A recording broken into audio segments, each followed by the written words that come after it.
Hello, friends. Welcome to the Expansive CEO podcast. We are going to talk about a lot of stuff today that is not so easy about human design and gene keys. And kind of we touched on this last week that there are some crunchy spots in human design and in gene keys, and there is some language.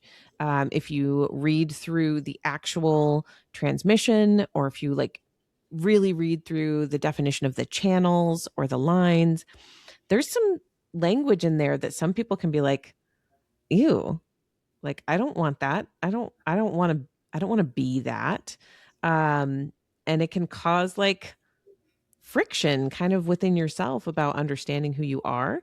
And Lauren and I both think that it's part of the process. So Lauren, hi, how you doing first of Hi. all?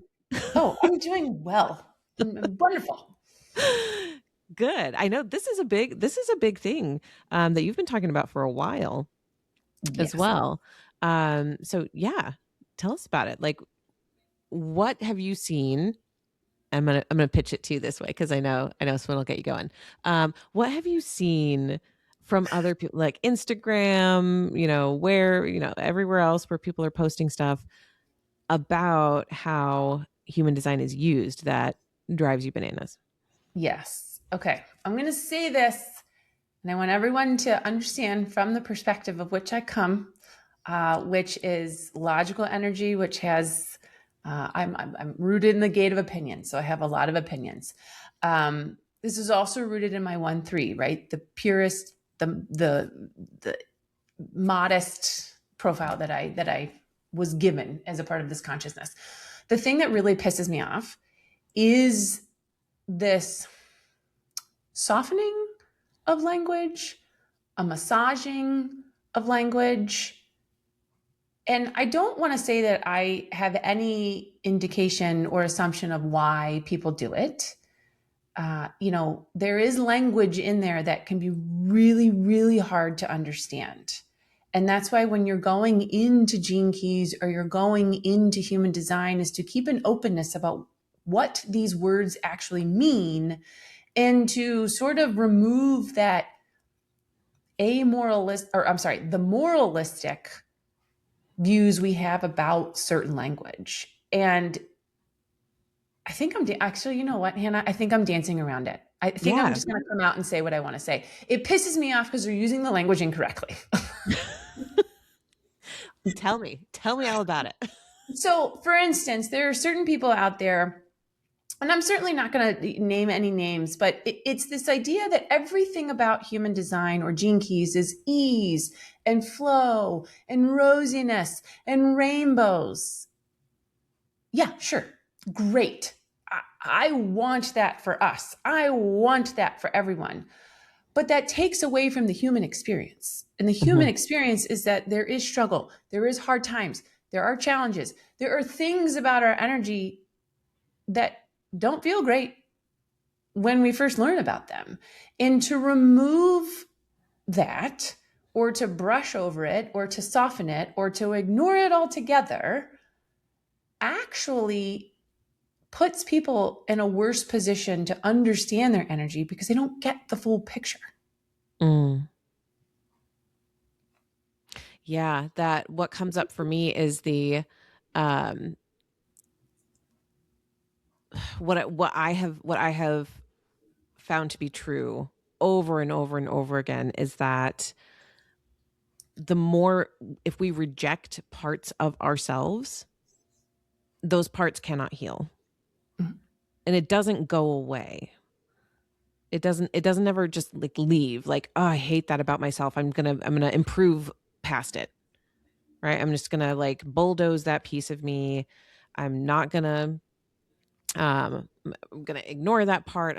Every time it comes up, I'm going to shove it down. That does not lead to actual healing of that thing. You might have the outward expression of quote unquote success in that area, but the underlying wound will still be there. And so, this, in the same way, if there's language in our human design that feels hard to accept, if we reject that in favor of, actually, I'm going to use the Gene Keys framework here of the shadow to the gift. Mhm. If we see the shadow, we were just talking about gate 59, the gate of dispersion. So I'm going to use that because it's fresh in my mind. If we see the shadow of dishonesty and the gift is intimacy and the city, SIDDHI, is transparency, we, as humans, we have a tendency to want to live in the gift, like the gift in the city. I want intimacy and I want transparency. And so anything that is dishonesty, anything that is lying, anything that is untrue, I reject wholly. Then you're literally rejecting a piece of the whole. Mhm. And it doesn't, it truly, literally does not work. The transformation is stopped because it can't be rooted in, like the shadow is kind of like the soil, Mhm. actually, if we think of it that way. Yeah, exactly. And the shadow sometimes serves a purpose, right? So that's why you've got to look at this in the bigger picture. And that's the thing about human design gene keys. You can go all the way down to a little teeny tiny detail, and you read that and you're like, wait, no, I reject that completely. But then you've got to like take it up into the whole, right? Mm-hmm. So this is where I think the beauty of how you and I come together, you can start to see the entire picture, right? So Yeah. yes, gate 59 is the gate of dispersion, the gate of sexuality, the gate of being able to break down barriers when it comes to intimacy. And intimacy doesn't mean necessarily romantic intimacy. It can mean any sort of partnership or connection that results in something in reproduction. Again, doesn't need to be a child, can be a project, can be a whatever. Right. But think about that in the totality. If it's the gate of sexuality and being able to break down barriers when it comes to intimacy, also understand what's on the other side. It's gate 6, the gate of friction, being Mm-hmm. open or closed to intimacy.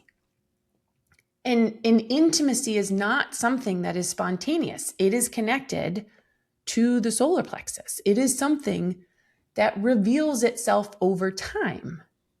So, looking at it in the shadow, there may be times that dishonesty might be correct to keep the barrier up because we're not yet ready for that intimacy to come together, Mm-hmm. to be open, to whatever, however you want to use the language.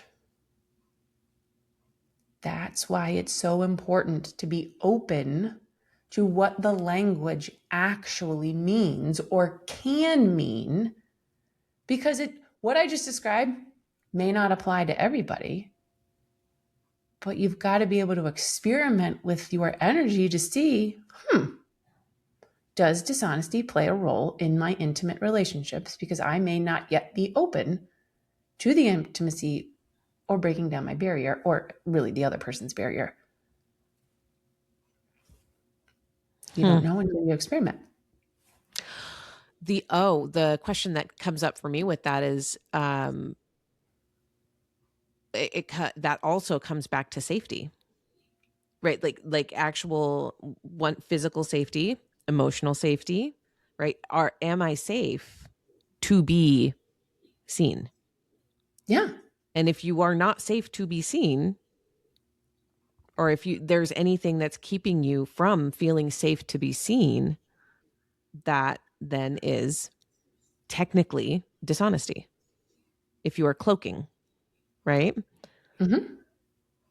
Oh, that's so interesting. Yeah, I hadn't put that together. Well, then you can also look at circuitry. So let's taking 56, the channel of intimacy, the channel of reproduction, the 59-6, that's what the channel is. It's a tribal circuitry. And tribal circuitry is all about the bargain. Mm. If I enter into this intimate relationship, I expect X, and from you, then you get something from me too. It's all about the bargain, the give and take, the back and forth. if I enter into this relationship, does something fruitful result for both of us? And dishonesty may play a role because we're not yet ready, the bargain isn't there. There are so many things to look at when it comes to all of these things. That's why it's really important. The way that you set this up is you got to sit with it. You have to play with it. You have to get angry at it. I don't know, right? I mean, there will be emotions. There will be back and forth. There will be like, holy hell, I don't know what any of this means when I put it into practice. But I can guarantee through my own experiment, and I know you could probably say the same thing, some aspect of your energy will reveal itself. And you'll see it the more you start to understand it. Mm-hmm. And you're open to it meaning something different than what the word, than what you think the words mean. Yes. Yes, that a few other examples have been like just like knocking on the door for me. So I want to do it again. With the other one that's coming up for me is 26. Okay. Right. So gate 26 connects to gate 44. It's the channel of surrender, also affectionately sometimes known as the channel of the entrepreneur. Yes. Also a tribal channel, all about the bargain. And 26 comes with the language of manipulation. So let's talk about that, because I have 26 activated twice in my chart. I have the full channel of surrender, but I have 26 twice. And this was one, that I had to sit with. Yeah, there's a word that nobody wants to hear, is because we've all been conditioned to believe that manipulation is a terrible thing. And that how could we enter into any sort of business transaction or entrepreneurial whatever with manipulation being behind the scene? Well, a couple of different examples. Any parent out there, have you ever manipulated your child to do something that either you needed them to do because you were, let's say, getting out the door and they're causing a ruckus and you're about to pull out your hair because you're like, if this child doesn't get up out of whatever we're doing and we don't get in the car within the next 15 minutes or 5 seconds, shit's going to hit the fan.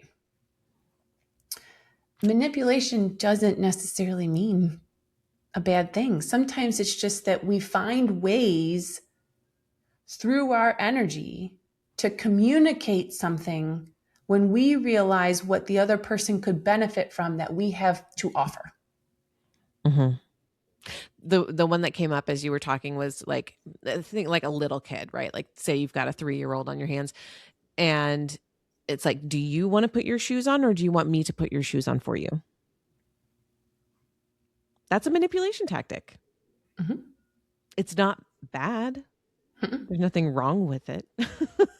It's helping everyone get out the house, but do you want to put your shoes on or do you want me to do it for you? Right? Presenting a choice, but both choices lead to the thing that the tribe needs to do, which is get in the car. Yeah. There's the gift of the 2644 is that you have the whole channel, right? You can identify what the tribe needs in order to move forward, survive, right? That's what the tribe exists for, is that we've got to be better than all the other tribes for our survival. I mean, really, if we're thinking about tribal circuitry and like the most like basic, yes, primal. Yes, primal. Thank you. I was like, what is the word I'm looking for? Primal is yes. Wait, that's what it means. And so you have the ability to look and say, hey, I've got something, or I see something that I can offer, and I want to get paid for it. I mean, it's connected to money, right? So let's just be open and honest that channel is connected to money. I have something, I'm going to offer it to you. Oh, by the way, the bargain is I want to be paid for it. And by the time I've delivered that, I want to be able to rest. That's the bargain. And it allows you, because you have the full channel, to find the correct way in order to present this to the tribe to say, hey, just come buy my shit. I got really good stuff over here. Come get it. Mm-hmm. It's such or actually here, hold on. Where's my I'm gonna say that my 26. I'm gonna pull up my Yeah, let's chart. dig into charts. I always love the Let's charts examples. Let's let's do just it. let's pull it up. Hold on. Is this me? I am here. So, and this is two. There we go. I'm gonna share this. We're gonna do it this time. Yes. We figured it out. To share things. We're going to do it. Here's me. So, oh, okay, cookies, go away. Oh, so actually I only have the 26. This is the funny part. So I have the 44 twice. So I misspoke. I have 44 44.4 on my conscious Saturn and 44.5 on my unconscious Saturn. These are the laws by which I must live. That in coming to meet, there cannot be any preconditions. So that is a tough one, right? That is a big lesson for me to learn. And then the 26, gate 26, is in my unconscious moon on line 3. And so what that's always felt like to me, um, I like this description of the unconscious versus conscious channels, that like the conscious channel is like you're driving on a road and you can see the scenery around you. You can see the trees, you can see the mountains, you can see where you're going, you can see how you got from point A to point B. So that's like my 34 channel 3420, right? My channel of charisma. It's fully conscious. I can see how I get from one to the other, from the sacral to the throat. On an unconscious channel, it's like going through a tunnel. You're going from point A to point B, but all you see is the tunnel. You don't know what the trees look like outside. You don't know how necessarily what all you passed inside the tunnel. You just went through the tunnel and then you end up at the other side. So for me, gate 44 is both conscious and unconscious. I do know how to bring people together. I do know how to make it like give an offer that people are like, "Ooh, tell me more about that." But then it goes through, halfway through, suddenly I'm in a tunnel. Mm-hmm. And this is the getting money for the bargain part, Mm-hmm. right? Like the selling, again, it's called the gate 26 is called the taming power of the great. It's I know what the tribe needs and this is how much it costs. And this is how we're going to do it. That one has always been like, I know I get people into the ecosystem. And I guess this is how, I don't know. Right? Like I'm kind of flying blind. I know it's going to work, but I couldn't necessarily tell you exactly how I got there. From the here's the people, and then the people who go from that initial container into wanting to work more deeply. But that, even just that, like the first time I heard that, the 26 is like, it's all about manipulation. My initial response was like, where have I been manipulative? And then I actually had like my brain went into like, oh shit, I can think of lots of times where I have used manipulation. I have seen the thing and said, if I do this, I know I'm gonna get my way. Mm-hmm. And go straight through that, right? And then the shift then for me has been to, I think especially since 44 is on my Saturn placements, taking away those preconceived notions of what this is going to mean when we come together. Mm-hmm. That has actually helped the 26 to heal as well. Yeah. What's your take? A couple of things popped up is that, again, it's one, this is exactly who you have the potential to be when you step fully into exactly who you are, right?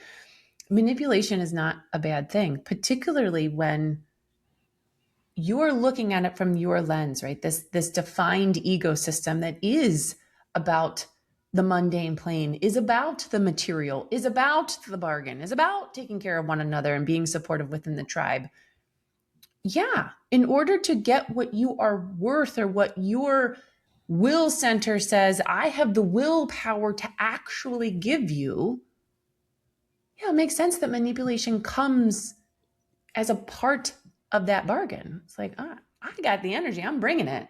You're benefiting from my willpower to make this commitment.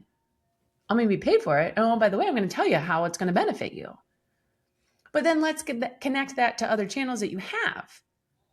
You have the channel of exploration, a design of following one's own convictions. Mhm.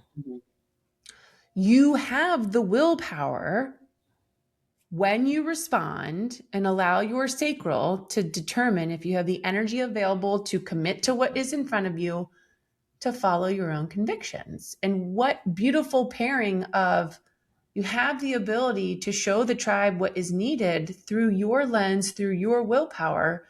And once it's correct for you, to follow your own convictions in order to fulfill your direction in life and your sense of self. Yeah. And that's, I mean, truly, again, also as a 6'2" profile, that's part of what I have to do. Yeah. It's like I have to go first. I have to learn it. I also have to be in the experiment. Mm-hmm. Take my wins and my losses. Yeah. And that's part of what informs that channel of Yeah. surrender. Yeah. Like, Because you're gone. well, Sorry. I've been through a lot of different things and tried a lot of different things. And so part of it is like, okay, we're coming to meet because I have this offer for you that's going to make things easier based on all of this different stuff that I've done before. Yeah. Because you're also in the midpoint of your six line journey, right? Mhm. You've you've you've led your 3 line life that really isn't a 3 line, right? It is, but it's not, right? Right. You don't have the resilience of a 3 line. I'm so sorry. But you're in the middle of that. So all that subjective manipulation that you did in the first 30 years of your life, you're now on the roof and looking back and gaining an objective viewpoint of that and saying exactly what you just said before. Like, oh, when I first heard it, it was like, oh shit, I realize when I've done that. Yeah. And I'm sure you can look out over your roof and say, oh yeah, I can kind of see how maybe I was maybe more in the shadow of manipulation at that time, but I'm gaining an objective view of what manipulation really means in my life and how it serves me. Mhm.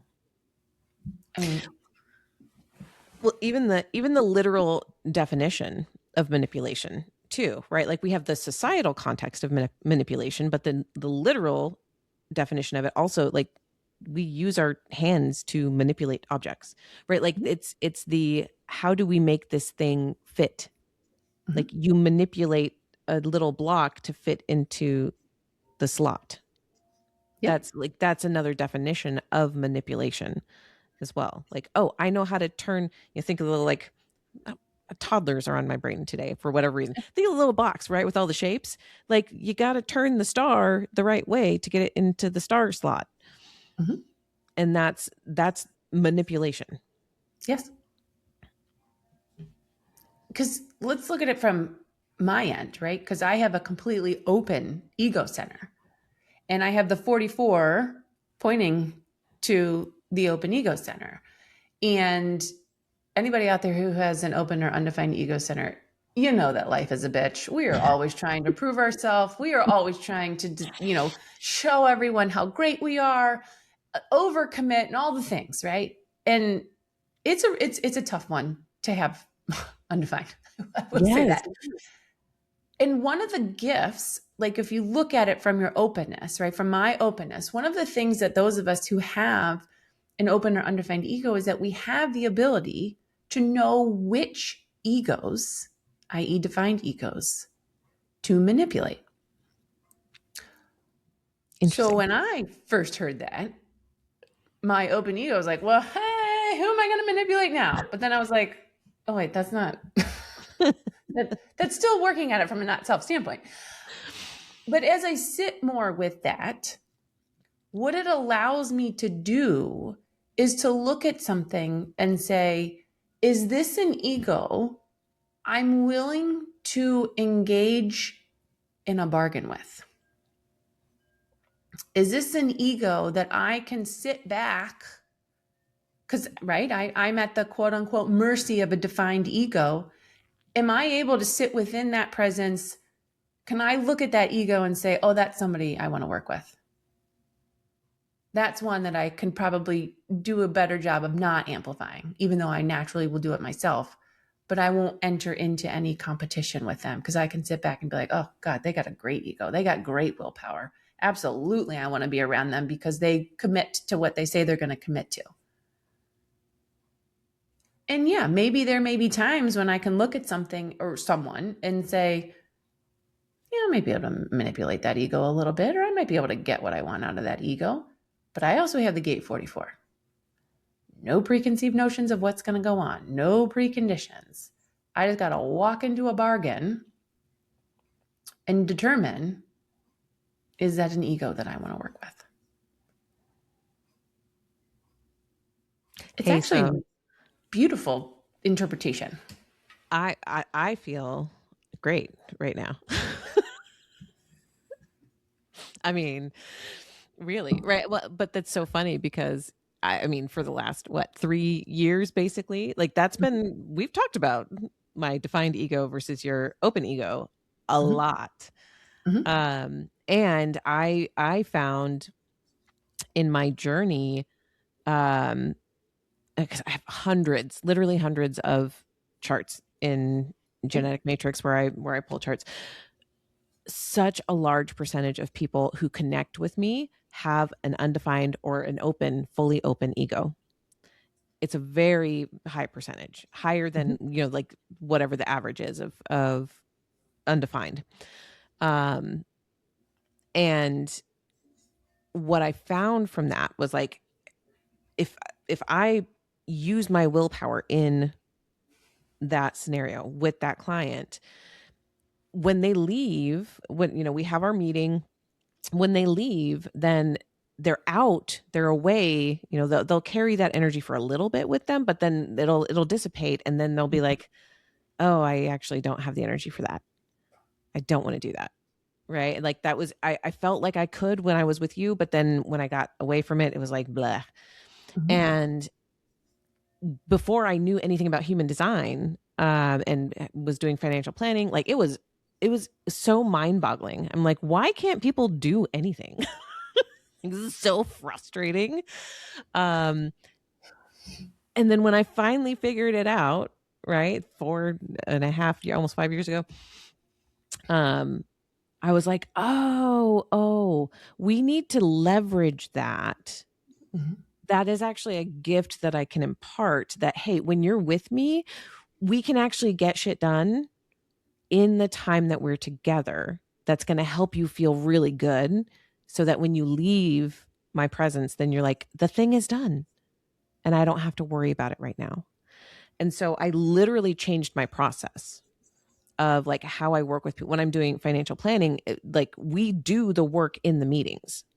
Mm-hmm. I don't give people a ton of homework. You were one of the ones that I gave a whole bunch of homework and you're like, I can't do this. I was like, No. okay, hold on.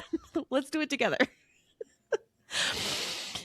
Yeah. But that was part of me learning how to use it wisely. Again, that manipulation part, it's literally like, hey, I have the staying power right now. We can do it right now. Mm-hmm. And that's what most people need.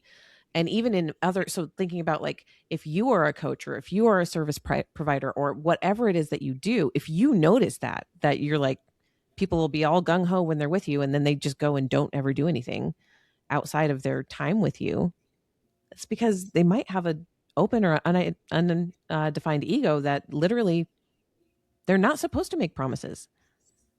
They shouldn't commit to anything and be like, yeah, I'm going to do that forever. Mm. And they shouldn't commit to it in the presence of someone with your definition. Because Right. to exactly what you say is like, yes, I'm with you and I'll do it right then and there. And then I walk away from you like, yeah, we're good here. There's nothing about this that I want to do. Um, but the opposite is also true, right? Like looking at it from my point of view as a coach of exactly what you're saying, like, don't make a promise that you don't intend to keep, because I will say, having lived with this my entire life, you will know when you're making a promise you really don't want to keep. Mm. And I can't tell you how you're going to know. It's all going to be dependent on how you're defining your energy. For me, it's in my gut because I'm a generator, and my energy, that's where our energy resides. And my energy will like, I don't know how to describe it other than it feels like it's going like, nope, nope, don't do it. Don't do it. And it's this like, oh, but I have to because I'm here. And, I also have an undefined um, emotional system. So I'm like, okay, I don't want to cause any conflict with anybody. So I'm just going to say yes because I don't where I'm going because my open G and let me just do it because and it's like, and then I then I walk away from the person like, how in the hell am I going to get out of this because I really don't want to do any of it. That being said, though, can I give a specific example of when I used your? Yes, please. I want to hear. Okay, I think you already know, and listener, and I'm gonna, if anybody listens to Smartless, they always joke that there's like one listener who listens. So, listener, I'm gonna get a little personal right now. So, Hannah and I have been working together for a really long time, and one time we had an in-person session, and I was dealing with this was at the very beginning of my divorce process, and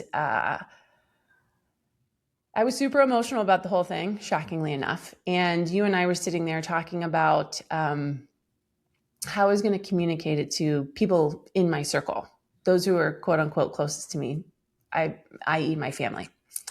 And for anybody out there who doesn't know me, I come from a very religious family, and divorce is not a thing. We just don't get divorced. And so you and I were in this conversation, we were having this, and, you had said something. I don't exactly remember what you said by any means, but in my gut, I was like, today is the day that I have to tell my parents. And I didn't wake up that morning even remotely anticipating anything of that sort. But I walked out of our meeting together, and it was like, we were in Cincinnati, had to drive all the way to Northern Kentucky, which is about 30 minutes away, walked into my parents' house and just dropped that bomb because it was one of those instances. It was like the further away I got from your presence, I was like, oh, I don't want to do it. I don't want to do it. I don't want to do it. I want to do it. But the moment I got there, the moment that I sat down in front of them, it was like, no, I'm going to commit to this action right now, because the more that I start releasing my truth, despite the fact who it may lead to feel uncomfortable, I have been holding on to this for a really long time. I have been avoiding this confrontation with so many people in my life. This is when I start making promises to myself, even if they have to be very spontaneous, Mm-hmm. in order to release this and to be able to move forward. And therein lies the challenge of openness. Oh my gosh. Yes. I remember that day 100%. And I think it was around, yeah, like what conflict, where are you still avoiding conflict? Because I also have an undefined solar plexus, right? So the avoiding conflict is such a huge thing. Ugh. But that, yes, I remember that just that whole time, and that the choking, right? It's like Yeah. that choking sensation of like I can't say it, but it was ready. Like it was ready to be released, but it just needed just needed the boost. I Yeah. needed that manipulation. Like, you gotta go. Therein, oh my God, full circle moment. Therein lies a beautiful example of manipulation. Oh. Yeah.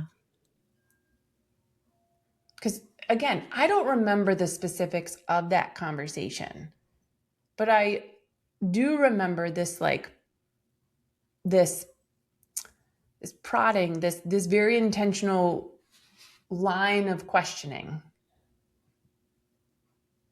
of, you know, how do you release yourself from this confrontation, or where else in your life are you avoiding this confrontation?